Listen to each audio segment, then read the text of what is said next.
ಎಲ್ರಿಗೂ ನಮಸ್ತೆ. ದುನಿಯಾ ವಿಜಯ್ ಸರ್ ಹಿಂದಿನ 2 ಸಿನಿಮಾ ಡೈರೆಕ್ಷನ್ನು ನನ್ನ ಸಿನಿಮಾ ನೋಡಿದಾಗ ತುಂಬ ಇಷ್ಟಪಟ್ಟೆ. ಯಾಕಂದರೆ ಯೂತ್ನ ತುಂಬ ಅಟ್ರ್ಯಾಕ್ಟ್ ಮಾಡಿರ್ತಕ್ಕಂಥ ಸಿನಿಮಾ. ಈ ಸಿನಿಮಾ ನಾನು ಲಾಸ್ಟ್ ಟೈಮ್ ಅವ್ರು ಅನೌನ್ಸ್ಮೆಂಟ್ ಮಾಡಿದಾಗ ಇನ್ ಬಿಟ್ವೀನ್ ಸರ್ನ ಮೀಟ್ ಮಾಡಿದಾಗ ನಾನೊಂದು ರಿಕ್ವೆಸ್ಟ್ ಮಾಡಿದ್ದೆ, sir if you are comfortable ಈ ಸಿನಿಮಾ ನಾವು ರಿಲೀಸ್ ಮಾಡೋದಕ್ಕೆ ಇಷ್ಟಪಡ್ತೀನಿ ಅಂತ ಕೇಳಿದ್ದೆ ನಾನು ಅವರು ಸರ್ನ. ಸೊ ನೆಕ್ಸ್ಟ್ ಟೈಮು ಈಗೊಂದು ಸ್ವಲ್ಪ ದಿನಗಳ ಹಿಂದೆ ಕರೆದು ಕೊಟ್ಟಿದ್ದಕ್ಕೆ ತುಂಬ ಥ್ಯಾಂಕ್ಸ್ ಸರ್. ಇನ್ನೊಂದೇನೆಂದರೆ ಈ second half of the year ನಮ್ಮ ಇಂಡಸ್ಟ್ರಿಗೆ ಬಹಳಷ್ಟು ಸಿನಿಮಾಗಳಿದೆ. First half of the year ನೋಡಿದ್ರೆ ತುಂಬ ಕಡಿಮೆ ಸಿನಿಮಾ ಇತ್ತು. So second half of the year flourish ಆಗಿರುತ್ತೆ ನಮ್ಮ ಇಂಡಸ್ಟ್ರಿ. ಥಿಯೇಟ್ರಿಗೆ ಆಡಿಯನ್ಸು ಸಹ ತುಂಬ ಚೆನ್ನಾಗಿ ವಾರ ಅಂದರೆ ತುಂಬ ಎಕ್ಸ್ಪೆಕ್ಟೇಷನ್ ಇರ್ತಕ್ಕಂಥ ಸಿನಿಮಾಗಳು ಬರ್ತಾ ಇದೆ. So very happy second half of the year ನಮ್ಮ ಇಂಡಸ್ಟ್ರಿ ತುಂಬ ಚೆನ್ನಾಗಿರುತ್ತೆ ಅಂತ. So once again thank you sir, thanks for believing in us. Thank you. Supreeth sir, ಅಂದರೆ ಈಗ ವಾರಕ್ಕೊಂದೊಂದು ಸಿನಿಮಾ ಆಲ್ಮೋಸ್ಟ್ ನಿಮ್ಮ ಸಂಸ್ಥೆಯಿಂದ ಬರ್ತಿದೆ. ಹೆಂಗಿದೆ ಈಗ ಕಂಡೀಷನ್? ಏನಾದರೂ ಚೇಂಜಸ್ ಆಗಿದೆಯಾ ಫಸ್ಟ್ ಹಾಫಿಗೆ ಕಂಪೇರ್ ಮಾಡಿದ್ರೆ? Sir definitely. ಯಾಕಂದರೆ ನಿಮಗೆ ಸಿನಿಮಾನೇ ರಿಲೀಸ್ ಆಗದಿದ್ದಾಗ ನೀವು ಜನ ಥಿಯೇಟ್ರಿಗೆ ಬನ್ನಿ ಅಂತ ಯಾವ ರೀತಿ ಎಕ್ಸ್ಪೆಕ್ಟ್ ಮಾಡ್ತೀರಾ? ಸೊ ಈಗ ಬ್ಯಾಕ್ ಟು ಬ್ಯಾಕ್ ಸಿನಿಮಾಸ್ ಇರೋದ್ರೆ ಆಮೇಲೆ ಎಲ್ಲ ಸಿನಿಮಾನೂ ಒಂದು ಎಕ್ಸ್ಪೆಕ್ಟೇಷನ್ ಇರ್ತಕ್ಕಂಥ ಸಿನಿಮಾ ಇರೋದ್ರಿಂದ, ಈಗ ನೋಡಿ ಈಗ ನಾಳೆ ಅಯೋಗ್ಯ ಸಿನಿಮಾ ರಿಲೀಸ್ ಆಗ್ತಿದೆ, ತಿರ್ಗಾ ಟಾಕ್ಸಿಕ್ ಬರುತ್ತೆ, ಮತ್ತು ಅಮೇರಿಕಾ 2 ಇದೆ, ಮತ್ತು ಸಿಟಿ ಲೈಟ್ಸ್ ಇದೆ. ಸೊ ಜನಕ್ಕೆ ಇನ್ನೊಂದೇನು ಅಂತಂದರೆ ಈ ಹಿಂದಿನ 6 ತಿಂಗಳು ನೀವು ನೋಡಿದ್ರೆ ಥಿಯೇಟ್ರಿಗೆ ಸಿನಿಮಾಸೇ ಇರಲಿಲ್ಲ. First of all other language ಯಾವುದೋ 2 ತಿಂಗಳಿಗೆ 3 ತಿಂಗಳಿಗೆ ಒಂದೊಂದು ಸಿನಿಮಾ ಬಿಟ್ಟರೆ ಕನ್ನಡ ಸಿನಿಮಾ ಫ್ಲೋನೇ ಇರಲಿಲ್ಲ. ಸೊ ಈ second half of the year flow ಚೆನ್ನಾಗಿದೆ. So very happy for that sir. Sir ಇಲ್ಲಿ ಯಾವತ್ತೂ ಸಿನಿಮಾ ಡಿಪೆಂಡಿಂಗ್ ಆನ್ ದ ನಂಬರ್ಸೇ ಎಲ್ಲ ಸಿನಿಮಾನು ಸಸ್ಟೈನ್ ಆಗಿದೆ ಸರ್. ಒಂದು ನಿಮಗೆ ಸ್ಮಾಲ್ ಎಕ್ಸಾಂಪಲ್ ಕೊಡ್ತೀನಿ. ಈಗ ಶುಕ್ರವಾರ ಸಿನಿಮಾ ರಿಲೀಸ್ ಆಗುತ್ತೆ ಅಂತ ಇಟ್ಕೊಳ್ಳಿ. When they are big stars, ನಿಮಗೆ ಮಾರ್ನಿಂಗ್ ಶೋ ಇದ್ದಾನೆ ನಂಬರ್ಸು ನಿಮಗೆ ಬರ್ತಾ ಹೋಗುತ್ತೆ. ಮಾರ್ನಿಂಗ್ ಶೋನೇ ಹೌಸ್ಫುಲ್ ಇರುತ್ತೆ, ಫಸ್ಟ್ ಶೋ ಸೆಕೆಂಡ್ ಶೋ ಈ ಥರ ಎಲ್ಲ ಹೌಸ್ಫುಲ್ ಹೋಗ್ತಾ ಹೋಗುತ್ತೆ. ಎಕ್ಸ್ಕ್ಲೂಡಿಂಗ್ ಟಾಪ್ ಸ್ಟಾರ್ಸ್, ನೀವು ಯಾವುದೇ ಸಿನಿಮಾ ಮಾಡಿದಾಗ್ಲೂ ಸಹ ಶುಕ್ರವಾರ ಫಸ್ಟ್ ಶೋ ಸೆಕೆಂಡ್ ಶೋ ಇಂದನೇ ಸ್ಟಾರ್ಟ್ ಆಗೋದು flow. So depending on that ಏನು ಮಾಡ್ತಾರೆ, ನಿಮಗೆ ಶುಕ್ರವಾರ ಏನು ಶೋಸ್ ಇರುತ್ತೆ 3 ಡೇಸ್ ಯಾವತ್ತೂ ಚೇಂಜ್ ಆಗಲ್ಲ sir. If you observe that, ನನ್ನ ಒಂದು ಎಕ್ಸ್ಪೀರಿಯನ್ಸ್ ಪ್ರಕಾರ ನಿಮ್ಗೆ ಹೇಳಬೇಕು ಅಂದರೆ ಯಾವುದೇ ಕಾರಣಕ್ಕೂ ಶುಕ್ರವಾರ ಮಾರ್ನಿಂಗ್ ಶೋ ಇಂದ ಸೋಮವಾರ ಬೆಳಗ್ಗೆವರೆಗೂ ಯಾವುದೇ ಕಾರಣಕ್ಕೂ ಚೇಂಜ್ ಆಗಲ್ಲ. ಸೋಮವಾರನೇ ನಿಮಗೆ ಶೋ ಲೊಕೇಶನ್ಸ್ ಚೇಂಜ್ ಆಗಲ್ಲ, ಅಲ್ಲಿವರೆಗೂ ಯಾವುದೇ ಕಾರಣಕ್ಕೂ ಶೋಸ್ ಚೇಂಜ್ ಆಗಲ್ಲ ಸರ್.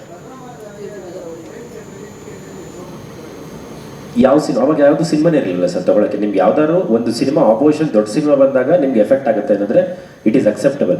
ಸಿನಿಮಾನೇ ಇಲ್ಲ ಅಂತಂದಾಗ ನಿಮಗೆ ಸರ್ ನಿಮ್ಗೆ ಅದನ್ನೇ sir depending on the supply ಅವ್ರದ್ದು. ಈಗ ಹೆಂಗಿರುತ್ತೆ ಅಂತಂದ್ರೆ, ಈಗ 4 ಶೋ ಓಪನ್ ಮಾಡ್ತಾರೆ, 2 ಶೋ ಓಪನ್ ಮಾಡ್ತಾರೆ, ಫುಲ್ ಆಯ್ತಾ ಇನ್ನೊಂದು ಶೋ ಓಪನ್ ಮಾಡ್ತಾರೆ.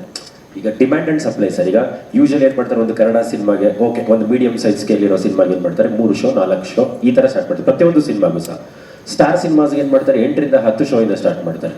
ಇನ್ನು ಬಿಗ್ ಸೂಪರ್ ಸ್ಟಾರ್ಸ್ಗೆ ಏನು ಮಾಡ್ತಾರೆ 15 ರಿಂದ 20 ಶೋ ಇಂದ ಸ್ಟಾರ್ಟ್ ಮಾಡ್ತಾರೆ. ಸೊ ಆಕ್ಯುಪೆನ್ಸಿ ಮೇಲೆ ಶೋಸ್ ಇನ್ಕ್ರೀಸ್ ಜಾಸ್ತಿ ಮಾಡ್ತಾ ಹೋಗ್ತಾರೆ ಸರ್ ಯಾವಾಗಲೂ. ಅದೇ ಯಾವ ಸಿನಿಮಾಗೆ ಅಂತ ಅದಕ್ಕೆ ನಾನು ನಿಮಗೆ ಕೇಳ್ತಿದ್ದೇನೆ ಸರ್. ಈಗ ಕನ್ನಡ ಸಿನಿಮಾ ಕರಾವಳಿ ರಿಲೀಸ್ ಆಗಿದೆ, correct sir? We are in 3rd week. ಚೆನ್ನಾಗೇ ಹೋಗ್ತಿದೆಯಲ್ಲ. ನಾನೊಂದು ಹೇಳ್ತೀನಲ್ಲ ಸರ್, ಯಾವುದೇ ಸಿನಿಮಾ ಆಗಲಿ, ಕನ್ನಡ ಸಿನಿಮಾ ಆಗಲಿ, ಇಂಗ್ಲೀಷ್ ಆಗಲಿ, ಯಾವುದೇ ಆಗಲಿ, ಯಾವುದೇ ಸಿನಿಮಾ ಸಸ್ಟೈನ್ ಆಗಬೇಕು ಅಂತಂದರೆ ಆ ಕಲೆಕ್ಷನ್ಸ್ ಹೋಗ್ಬೇಕು. ಆ ಕಲೆಕ್ಷನ್ಸ್ ಬಂದಾಗಲೇ. ಈಗ ಒಂದು ಸ್ಮಾಲ್ ಎಕ್ಸಾಂಪಲ್ ಕೊಡ್ತೀನಿ ಸರ್ ನಿಮಗೆ. ಈಗ ಓವರಾಲ್ ಮಾಲಲ್ಲಿ 10 ಸ್ಕ್ರೀನ್ಸ್ ಇದೆ, ಕರೆಕ್ಟಾ? ಎಲ್ಲ ದಿನನೂ ಅವ್ರು 10 ಸ್ಕ್ರೀನ್ಸ್ ಓಪನ್ ಮಾಡಲ್ಲ. ಸಿನಿಮಾ ಫ್ಲೋ ಇರೋದ್ರ ಮೇಲೆ 2 ಸ್ಕ್ರೀನು 4 ಸ್ಕ್ರೀನು 5 ಸ್ಕ್ರೀನು ಓಪನ್ ಮಾಡ್ತಾ ಹೋಗ್ತಾರೆ. ಯಾವಾಗ ನಿಮಗೆ 5-6 ದೊಡ್ಡ ಸಿನಿಮಾ ಬರುತ್ತೆ, ಎಲ್ಲ 10 ಸ್ಕ್ರೀನು ಓಪನ್ ಮಾಡ್ತಾರೆ. ಎಲ್ಲ 10 ಸ್ಕ್ರೀನ್ಗೂ ಏನೇನು ಆಕ್ಯುಪೆನ್ಸಿ ಕೊಡಬೇಕು ಕೊಡ್ತಾರೆ ಸರ್. ಅದಕ್ಕೆ ರೀಪ್ಲೇಸ್ಮೆಂಟ್ ಆಗಿರೋದು ಇಂಗ್ಲೀಷ್ ಸಿನಿಮಾನೇ ಹೊರತು ಕನ್ನಡ ಸಿನಿಮಾ ಯಾವುದೂ ಆಗಿಲ್ಲ ಸರ್. ನೀವು ಆ ಟೈಮಲ್ಲಿ ನೀವು ನೋಡಿದ್ರೆ ನೋಡಿ ಅಲ್ಲಿಗೆ ರೀಪ್ಲೇಸ್ ಆಗಿದ್ದು. ಒಂದು ನಿಮಿಷ, ಅಲ್ಲಿ ಏನಾಯಿತು ಅಂತಂದರೆ, ಅಲ್ಲಿ ಇಂಗ್ಲೀಷ್ ಸಿನಿಮಾ ಸ್ಕ್ರೀನ್ ಆಗದಿಂದ ಮಾಡಿದ್ರೆ ಹೊರತು ಬೇರೆ ಯಾವುದೇ ಅದರ್ ಲ್ಯಾಂಗ್ವೇಜ್ ಸೆಂಟರ್ ತೊಗೊಂಡ್ರೆ ನೀವು ಎಲ್ಲದಕ್ಕೂ ರೀಪ್ಲೇಸ್ ಆಗಿದ್ದು ಸ್ಪೈಡರ್-ಮ್ಯಾನ್ 3. ಯಾವುದಕ್ಕೂ ಕರಾವಳಿ ರಿಪ್ಲೇಸ್ಮೆಂಟ್ ಆಗಲಿಲ್ಲ. ಅದೊಂದೇ ಒಂದು ಥಿಯೇಟರ್. ಯಾಕಂದರೆ ಅವ್ರಿಗೆ ಆ ಸಿನಿಮಾ ಸಿಗದೆ ಇರೋದ್ರಿಂದ ನಮ್ದಲ್ಲಿ ಹಾಕಿದ್ರೆ ಹೊರತು ನೀವು ಮಲ್ಟಿಪ್ಲೆಕ್ಸ್ ತೊಗೊಳ್ಳಿ, ಯಾವುದೇ ತೊಗೊಳ್ಳಿ, ಎಲ್ಲದನ್ನು ಸೇಮ್ ಆ್ಯಸ್ ಇಟ್ ಈಸ್ ಇತ್ತು. ಯಾವುದು ಶೋಸ್ ನಮಗೇನು ಚೇಂಜಸ್ ಆಗಿಲ್ಲ. ಫ್ರೈಡೇ ಏನು ಕೊಟ್ಟಿದ್ರು ಮಂಡೇ ಮಾರ್ನಿಂಗ್ವರೆಗೂ same shows work continued sir. Sir ನಮ್ಮಲ್ಲಿ ಏನಾಗುತ್ತೆ ಅಂದರೆ, ನಿಮಗೆ ತಮಿಳ್ಗೆ ಹೋಗಿ, ಚೆನ್ನೈಗೆ ಹೋಗಿ, ಹೈದರಾಬಾದ್ಗೆ ಹೋಗಿ ಲೋಕಲ್ ಸಿನಿಮಾನ ಜಾಸ್ತಿ ಪ್ರಿಫರ್ ಮಾಡ್ತಾರೆ ಸರ್. ಅದೇ ಬ್ಯಾಂಗ್ಳೂರಲ್ಲಿ ನೀವು ನೋಡಿದ್ರೆ 7 ರಿಂದ 8 ಲ್ಯಾಂಗ್ವೇಜ್ ಸಿನಿಮಾ ರಿಲೀಸ್ ಆಗುತ್ತೆ. ಇಲ್ಲೇನಾಗಿದೆ, ಜನ ಆಡಿಯನ್ಸ್ ಥಿಯೇಟರ್ಗೆ ಬರ್ತಿರೋದ್ರಿಂದ ಥಿಯೇಟರ್ ಅದನ್ನು ಸ್ಕ್ರೀನ್ ಮಾಡ್ತಿದ್ದಾರೆ ಹೊರತು ಯಾರು ಖಾಲಿ ಥಿಯೇಟರ್ ಇಟ್ಕೊಂಡು ಬೇರೆ ಲ್ಯಾಂಗ್ವೇಜ್ ಸಿನಿಮಾನ ಯಾರು ರನ್ ಮಾಡ್ತಾ ಇಲ್ಲ. ಇದೇ ನೀವು ಎಂಟೈರ್ ಇಂಡಿಯಾದಲ್ಲಿ ಹೋದರೆ ನಮ್ಮ ಬ್ಯಾಂಗ್ಳೂರಲ್ಲಿ ಅದರ್ ಲ್ಯಾಂಗ್ವೇಜ್ ಸಿನಿಮಾ ಹೋಗೋಷ್ಟು ಇನ್ಯಾವ ಸ್ಟೇಟಲ್ಲೂ ಸಹ ಹೋಗಲ್ಲ. ಸರ್ ವಿತರಕರು ಅಂತಲ್ಲ, ನೀವು 25-30 ವರ್ಷದಿಂದ ನೋಡ್ಕೊಂಡ್ ಬಂದ್ರು ಸಹ ಸಿನಿಮಾ ಫ್ಲೋ ಇದ್ದೇ ಇದೆ. ನಾವು ಬಂದಾಗಿಂದ ಅಥವಾ ಈಗ ಒಂದು 10 ವರ್ಷದಿಂದ ಸ್ಟಾರ್ಟ್ ಆಗಿದೆ ಅಂತಲ್ಲ, ನೀವು 1980 ನೋಡಿ, 1990 ನೋಡಿ, 2010 ನೋಡಿ, ಅದರ್ ಲ್ಯಾಂಗ್ವೇಜ್ ಸಿನಿಮಾಸ್ ಇನ್ಫ್ಲುಯೆನ್ಸ್ ಮೊದಲಿಂದಲೂ ಇದೆ. ಈಗ ಒಂದು 20 ವರ್ಷದ ಮುಂಚೆ ನೀವು ನೋಡಿದ್ರೆ 6 ವಾರ ಆದ್ಮೇಲೆ ಬರಬೇಕು, 5 ವಾರ ಆದ್ಮೇಲೆ ಬರಬೇಕು ಅಂತ ಒಂದು ರೂಲ್ಸ್ ಇತ್ತು, ಇಫ್ ಯು ಸಿ. ಸೊ ಅವತ್ತು ಸಹ ಪರಭಾಷೆಯ ಹಾವಳಿ ಇದ್ದಿದ್ದು ಸತ್ಯ. ಅದು ನಮ್ಮ ಬೆಂಗಳೂರಲ್ಲಿ ಜಾಸ್ತಿ. ಯಾಕೆ ಅಂತಂದ್ರೆ ನಮ್ಮ ಬೆಂಗಳೂರು ಬಂದು ಮೆಟ್ರೋಪಾಲಿಟನ್ ಸಿಟಿ, ಇಲ್ಲಿ ನಿಮಗೆ ಎಲ್ಲಾ ಲ್ಯಾಂಗ್ವೇಜ್ ಜನನು ಫ್ಲೋ ಜಾಸ್ತಿ ಇದ್ದಾರೆ. ಸರ್ ಒಂದು ನಿಮಿಷ ಹೇಳ್ತೀನಿ. ಈಗ ಕನ್ನಡದಲ್ಲಿ ದೊಡ್ಡ ಸಿನಿಮಾ ಆಗಿರತಕ್ಕಂಥ ಪ್ರತಿಯೊಂದು ಅದರ್ ಲ್ಯಾಂಗ್ವೇಜ್ ಅಲ್ಲಿ ರಿಲೀಸ್ ಆಗಿದೆಯಲ್ಲ ಸರ್. ಇಲ್ಲಿ ಸಕ್ಸಸ್ ಆಗಿರತಕ್ಕಂಥ ಸಿನಿಮಾ ಪ್ರತಿಯೊಂದು ಲ್ಯಾಂಗ್ವೇಜ್ ಅಲ್ಲೂ ರಿಲೀಸ್ ಆಗಿದೆ. ತಮಿಳಲ್ಲೂ ಆಗುತ್ತೆ, ತೆಲುಗುಲೂ ಆಗುತ್ತೆ, ನಾರ್ತ್ ಇಂಡಿಯನ್ ಸರ್. ಅಂದ್ರೆ ಅದೇ ಇಲ್ಲಿ ಸಕ್ಸಸ್ ಆಗಿದ್ದ ಸಿನಿಮಾ ಮಾತ್ರ ಆಚೆ ಹೋಗಕ್ಕೆ ಸಾಧ್ಯ ಸರ್. 100% ಸಕ್ಸಸ್ ಆಗಿದೆ. ಇಲ್ಲಿ ದೊಡ್ಡ ಮಟ್ಟದಕ್ಕಾಗಿರತಕ್ಕಂಥ ಸಿನಿಮಾ 100% ಆಚೆ ಕಡೆ ಎಲ್ಲ ಕಡೆನೂ ಚೆನ್ನಾಗಿದೆ ಸರ್. ಯಾವ ಸಿನಿಮಾ ಸರ್, ಈಗ ಸೂಫ್ರಮ್ಸು ನಾವೇ ಮಾಡಿದ್ವಿ, ಎಂಟೈರ್ ವರ್ಲ್ಡ್ ಎಲ್ಲ ಕಡೆ ಚೆನ್ನಾಗಿ ಹೋಯ್ತು. ಅದನ್ನ ಹೇಳ್ತಾ ಇದ್ದೀನಲ್ಲ ಸರ್. ಈಗ ದರ್ಶನ್ ಸರ್ ಸಿನಿಮಾ ಬಂದು ಕರ್ನಾಟಕದಲ್ಲೇ ಯಾವಾಗಲೂ ಯಶಸ್ಸನ್ನ ಜಾಸ್ತಿ ಕಾಣ್ತಕ್ಕಂಥದ್ದು.